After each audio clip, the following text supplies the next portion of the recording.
अस्सलाम वालेकुम, this is नूर जमान। आज के इस व्लॉग में हम इमरान खान का बेटा कासिम खान का पैगाम को आप लोगों के सामने पेश करेंगे और इसके ऊपर अपना तज्जिया पेश करेंगे। तो सबसे पहले बढ़ते हैं कि कासिम खान इमरान खान के बेटे ने क्या पैगाम पेश किया है अपने ट्विटर हैंडल के जरिए।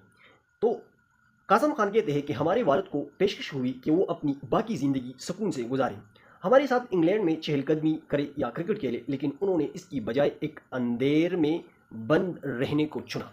तो ये कासिम खान की तरफ से पैगाम है कि इमरान खान को मुख्तलिफ पेशकश हुई कि आप जाए अपने बेटे के साथ खेले, खुला पैजामे घूमे फिरे, लेकिन इमरान खान ने इन तमाम चीज़ों को मुस्तरद करते हुए एक खाली कोटली के ऊपर तरजीह दी। तो ये तरजीह उन्होंने क्यों दी, ये एक बहुत बड़ा सवाल है। देखिए, अगर हम देखें ना तो पाकिस्तान की सियासी तारीख़ में इमरान खान ने जो कुर्बानी दी हुई है, अगर हम बतौर तालिब इल्म इसको बार बार लोगों के सामने दोहराते रहें तो यकीनन वो भी इसके ऊपर मान जाएंगे कि इमरान खान ने इस मुल्क की सियासत के लिए अपना सब कुछ दो पर लगा दिया। देखिए, सियासत से पहले इमरान खान के पास शोहरत की कोई कमी नहीं थी और हर इंसान चाहता है कि मैं मशहूर हूँ, मेरा शोहरत हो। तो इमरान खान को तो शोहरत की कोई कमी नहीं थी। दूसरी इंसान की ख्वाहिश होती कि मेरी बीवी अच्छी हो, तो इमरान खान को एक पूर जैसी बीवी मिल गई और वो भी बरतानिया की एक शाही ख़ानदान के से इनकी मुरासिम ताल्लुक़ थे और वो इनके पास दौलत पैसा भी था। लेकिन इसके बावजूद भी इमरान खान ने अपनी बीवी को, अपने बच्चों को इस मुल्क की खातिर छोड़ दिया। क्यों छोड़ा? अपने आने वाले नस्लों की मुस्तकबिल की खातिर छोड़ा।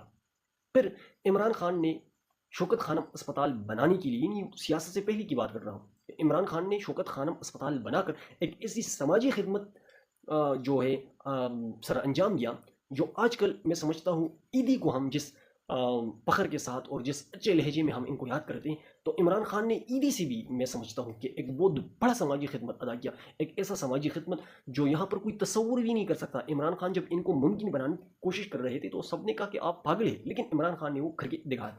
इमरान खान ने इस मुल्क के नौजवानों के लिए नमल यूनिवर्सिटी बनाई, लेकिन फिर जब इन चीज़ों को बनाया तो इमरान खान को ये लगा कि मेरा मुल्क के अंदर जो सबसे बड़ी कमी है वो नाइंसाफ़ी है, और इस नाइंसाफ़ी को ख़त्म करने के लिए उन्होंने एक सियासी तहरीक शुरू की और इसका नाम रखा पाकिस्तान तहरीक इंसाफ। और इसके लिए ऐसा भी नहीं, उन्होंने 27 साल जादूजहद की, अब 28 साल पूरे हो गए कि मैं इस मुल्क के अंदर इंसाफ का निज़ाम लेके आऊँगा। लेकिन इस इंसाफ के निज़ाम के लिए इमरान खान की बार बार मेहनत, कोशिश, जादूजहद का नतीजा अब ये निकला कि वो अब ख़ुद इंसाफ के मुंतज़िर होकर रह गए हैं।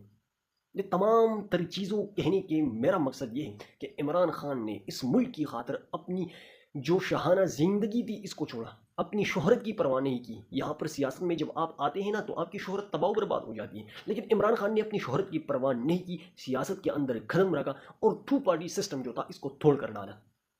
इसके साथ साथ इमरान खान ने अपनी बीवी बच्चों को छोड़ा।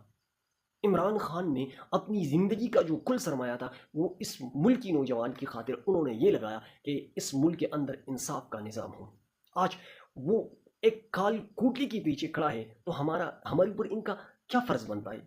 हमारे ऊपर ये फ़र्ज़ बनता है, देखिए, सियासी लोग कोई बंदूक नहीं उठाते, सियासी लोग किसी इदारे के साथ नहीं लड़ते, सियासी लोग किसी निज़ाम के साथ नहीं लड़ते डंडे के ज़रिए, बल्कि वो अपने एहतजाज रिकॉर्ड करवाते हैं और अपनी बात मनवाते हैं। तो मेरे कहने का मकसद ये है कि अब हम सब नौजवानी को ऊपर और भी खुसूसन जितनी पाकिस्तानी इनके ऊपर ये फ़र्ज़ बनता है कि वो इसके लिए खड़े हो, एहतजाज के लिए हर जगह पर पहुँचे, हर जगह निकलें, ताकि इनको इंसाफ मिल सके। इंशाल्लाह नेक्स्ट आने वाली वीडियो में फिर आप लोगों के साथ मुलाकात होगी। आज के लिए इतनी काफ़ी। वस्सलाम।